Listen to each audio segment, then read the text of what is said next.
पाचोरा भडगाव विधानसभा मतदारसंघ। आमदार किशोरप्पा पाटील।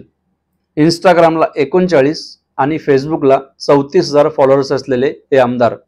वास्तविक लोकांचे महत्त्वाचे काम करणारे आमदार, लोकांचा फोन उचलणारा आमदार, लोकांचा फोन कट न करणारा आमदार, लोकांना पाहून गाडींचे काच वर न करता खाली घेऊन हक्काने गाडी थांबवणारा आमदार, ही त्यांची ओळख आहे जनसामान्यामध्ये। कार्यकर्ते आवडीने हे त्यांचे गुण सांगतात। वास्तविक याचबरोबर वारकरी आमदार अशी सुद्धा त्यांची महाराष्ट्रभर ओळख आहे। 2019 ला त्यांनी अमोल शिंदे अपक्ष यांचा पराभव केला। या निवडणुकीमध्ये किशोरप्पा पाटील यांचा 75,699 मतांनी विजय झाला।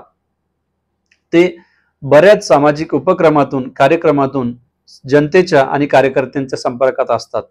मग तो दहीहंडी उत्सव असो की आपल्या लाडकी बहिणींना साडी वाटपाचा कार्यक्रम असो, स्पर्धा परीक्षा मार्गदर्शन शिबिराचे आयोजन असो किंवा इतरही बरेच काम, ते सतत नेहमी जनतेच्या संपर्कात असतात असे तिथले स्थानिक व त्यांचे कार्यकर्ते सांगतात। आता हे झालं त्यांचं पॉझिटिव्ह पॉइंट्स। आता धोका कुठे होऊ शकतो, घात कुठे होऊ शकतो हे आपल्याला बघायचंय। 2 मुद्दे। एक, राष्ट्रवादीचा वाघ, शरद पवारांचा पठ्ठ्या म्हणून ज्यांची ओळख आहे ते दिलीप वाघ, हे या निवडणुकीमध्ये तुतारी चिन्हाकडून उभे राहू शकतात। जर दिलीप वाघ उभे राहिले तर किशोरप्पा यांना थोडी का हो फाईट बसणार आहे, हे 100%। दुसरी गोष्ट, एकनाथ शिंदे सोबत त्यांनी केलेली नवी भागीदारी।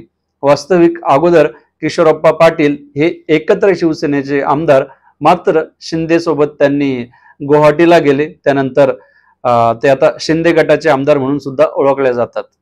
या दोनही गोष्टींचा जेव्हा स्थानिक पातळीवर मित्रांना किंवा स्थानिक लोकांना जेव्हा विचारण्यात आलं याबाबत, तेव्हा त्यांचं म्हणणं एकच आहे की या गोष्टीचा महाराष्ट्रभर कुठेही फरक पडेल, पण किशोरप्पांना या गोष्टीचा फरक पडणार नाही।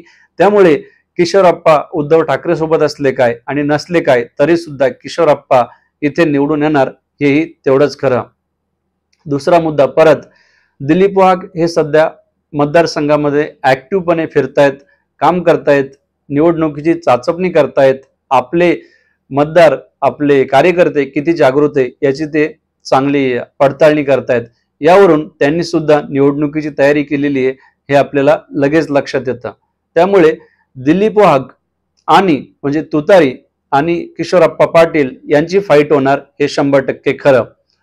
आमच्या म्हणण्यानुसार किशोरप्पा पाटील आणि दिलीप वाघ यांची फाईट होऊन यामध्ये किशोरप्पा सहज नाही पण थोड्याफार फरकानं का हो विजयी निश्चित होणार।